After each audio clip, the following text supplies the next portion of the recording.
AP YCP ప్రభుత్వంపై TDP నాయకుడు Hindupuram MLA Balakrishna fire అయ్యారు. అదే సమయంలో మాస్ వార్నింగ్ కూడా ఇచ్చారు. ఇదేం పద్ధతి, మీరు ఎలానూ ఓడిపోతారు, ఇంకా దాడులు చేయడం ఎందుకు, ఇప్పటికైనా మానుకోండి, లేకపోతే తీవ్ర పరిణామాలు ఎదుర్కోవాల్సి ఉంటుంది అని బాలయ్య వార్నింగ్ ఇచ్చారు. మరి దీని ప్రభావమో ఏమో తెలియదు కానీ సీఎం జగన్ రియాక్ట్ అయ్యారు. నిత్యం తను తిట్టిపోసే ఓ పత్రిక ఫోటో జర్నలిస్ట్పై జరిగిన దాడిని సీరియస్గా తీసుకొని వెంటనే నిందితులపై చర్యలు ఆదేశించారు. దీంతో ఈ పరిణామం ఆసక్తిగా మారింది. ఆదివారం సాయంత్రం అనంతపురం జిల్లా రాప్తోడ్లో వైసీపీ అధినేత జగన్ నిర్వహించిన సిద్ధం 3వ సభలో ఓ దినపత్రికకు చెందిన ఫోటో జర్నలిస్ట్పై దాడి జరిగింది.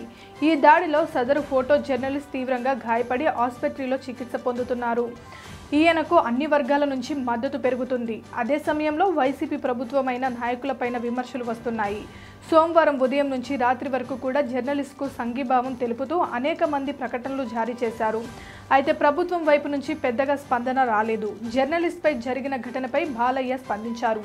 విధుల్లో ఉన్న జర్నలిస్ట్పై వైసీపీ నాయకులు దాడి చేయడం హేయమైన చర్యగా ఆయన పేర్కొన్నారు.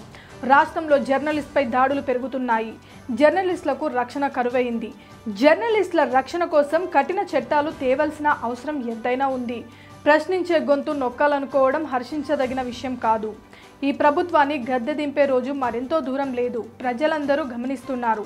ఇలాంటి చర్యలు పునరావృతం కాకుండా చూసుకోవాలని ప్రభుత్వాన్ని హెచ్చరిస్తున్నామని బాలయ్య వార్నింగ్ ఇచ్చారు. బాలయ్య సోషల్ మీడియాలో ప్రభుత్వానికి వార్నింగ్ ఇచ్చిన తర్వాత సీన్ మారిపోయింది. వెనువెంటనే సీఎం జగన్ అనంతపురం జిల్లా ఎస్పీ అన్బురజన్తో ఫోన్లో మాట్లాడారు. ఇలాంటి సంఘటన జరుగుతుందని మీకు ముందే తెలుసా? తెలిసినా చేతులు ముడుచుకొని కూర్చున్నారా అని సీఎం జగన్ ప్రశ్నించారు. అదేవిధంగా ఈ ఘటనలో బాధితులు ఎలాంటి వారైనా చర్యలు తీసుకోవాలని ఆయన ఆదేశించారు. ఈ ఆదేశాలు అందిన వెంటనే ఎస్పీ మీడియా ముందుకు వచ్చారు. ఘటనలో బాధితులైన వారిని గుర్తించినట్టు చెప్పారు. ఇందులో పోలీసుల నిర్లక్ష్యం ఉందన్న ఆరోపణల మీద అదనపు ఎస్పీ స్థాయి అధికారులతో విచారణకు ఆదేశించినట్లు చెప్పారు. ఈ విషయంపై సీఎం జగన్ కూడా సీరియస్గా ఉన్నారని తెలిపారు. మొత్తానికి ఈ ఘటనతో అంటే బాలయ్య వార్నింగ్, జగన్ రియాక్షన్తో బాధిత జర్నలిస్ట్కు న్యాయం జరగడం ఆసక్తిగా మారింది.